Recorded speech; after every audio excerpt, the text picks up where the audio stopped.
Al señor Ramón Mercader nosotros le decíamos el hombre del piolet, porque sabíamos que había llegado así, como a muchos les hemos puesto que el ladrillo, que el martillo. ¿Por qué? Porque han venido por el homicidio, de que han matado con eso, por eso se les ha puesto ese mote.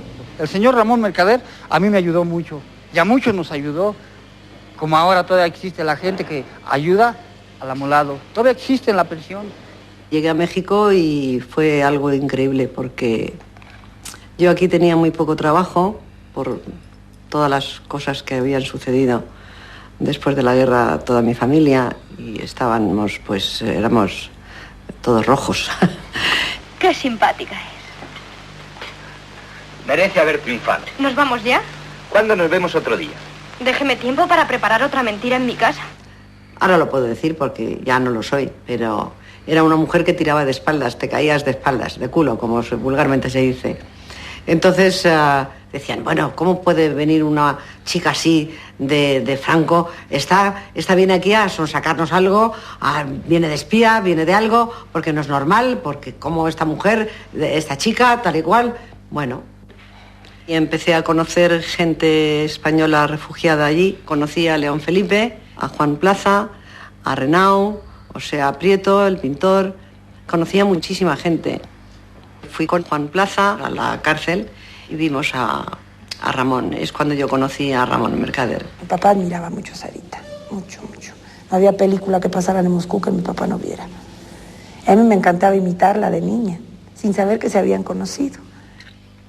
Me pareció que yo tenía que llevarle un regalo, o sea, y pues en vez de la cafetera que le podía haber llevado a la cafetera, pues algo más femenino mío, ¿no? Dije, pues un suéter que le abrigue, por lo menos.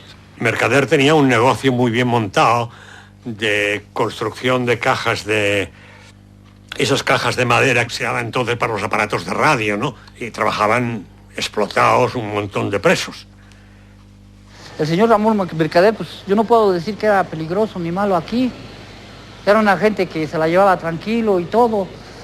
Nunca lo vi que se metiera en problemas de más homicidios, más crimen, no. Siempre lo vi tranquilo, inclusive él se negaba, él decía que él no había sido, pero pues nunca decimos la verdad.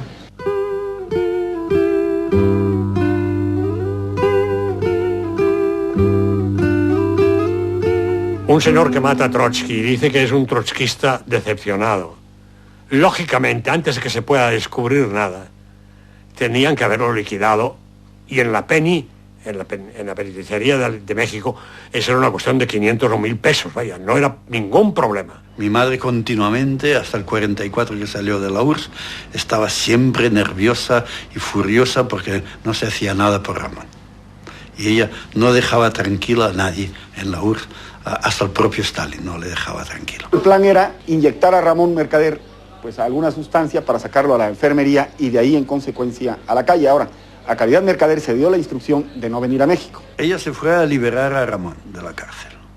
Llegó a México, armó un escándalo terrible, estropeó todo lo que se estaba haciendo para liberar a Ramón. Cometió la torpeza de venir aquí y además reunirse pues, con personajes como Vicente Lombardo Toledano, pues lo cual alertó a las autoridades y fue cuando a Ramón se le confinó en Lecumberri en una celda de máxima seguridad. Vino la pobre a ver a su hijo, pero como una amiga en la visita conyugal. Me dijo, nunca le perdonaré a mi madre que yo podría haber salido al 4º año de estar en la cárcel y por culpa de ella tuve que pasar aún 16 años más en la cárcel.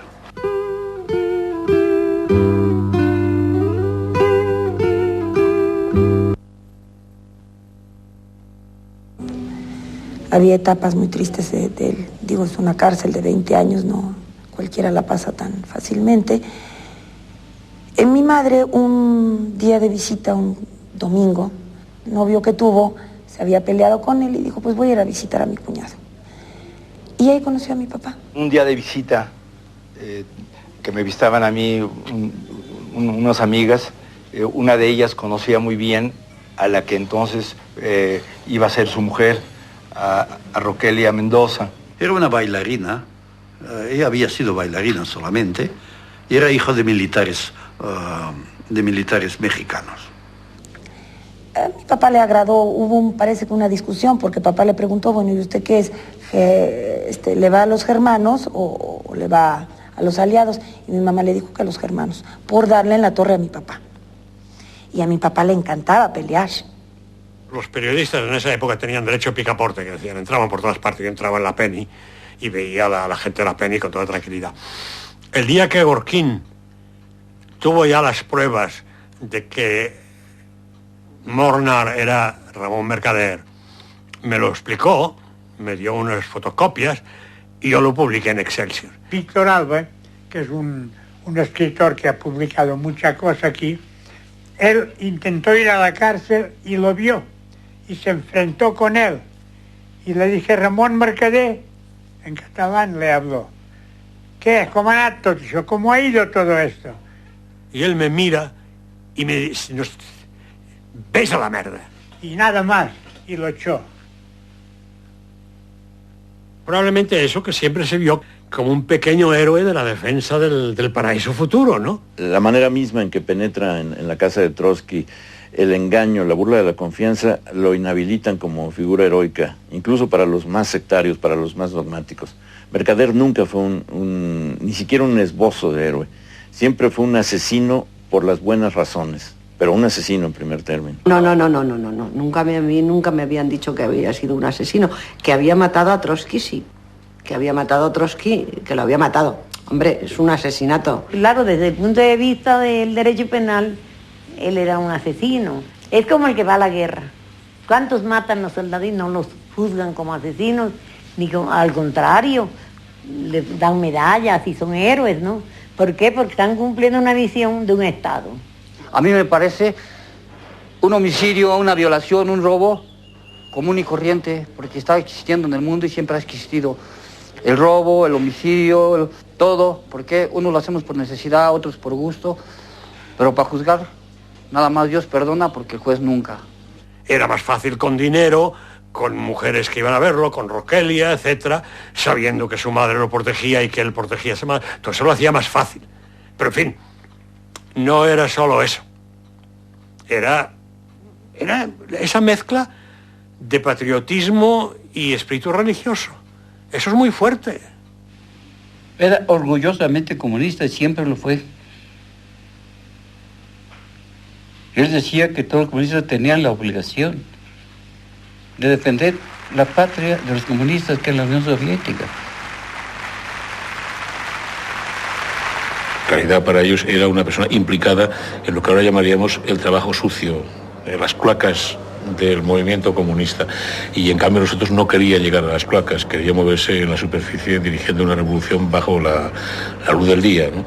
Y eso hizo que dentro de la nomenclatura del poder paracomunista hubiera una separación bastante clara entre lo que puede significar Dolores Ibarra y lo que puede significar Caridad Mercader. En una visita a Moscú yo visité el mausoleo, que prácticamente era un rito que había que cumplir cada vez que ibas en visita a Moscú. Ay, yo le conozco bien a Santiago. En fin, ¿qué le vamos a hacer? Aquí la KGB ha traído a sus filas no solamente a rusos, sino ha traído a mucha gente de otros países. Y entre ellos ha habido muchos españoles que estaban aquí infiltrados en la KGB y estaban infiltrados en nuestras filas, que no los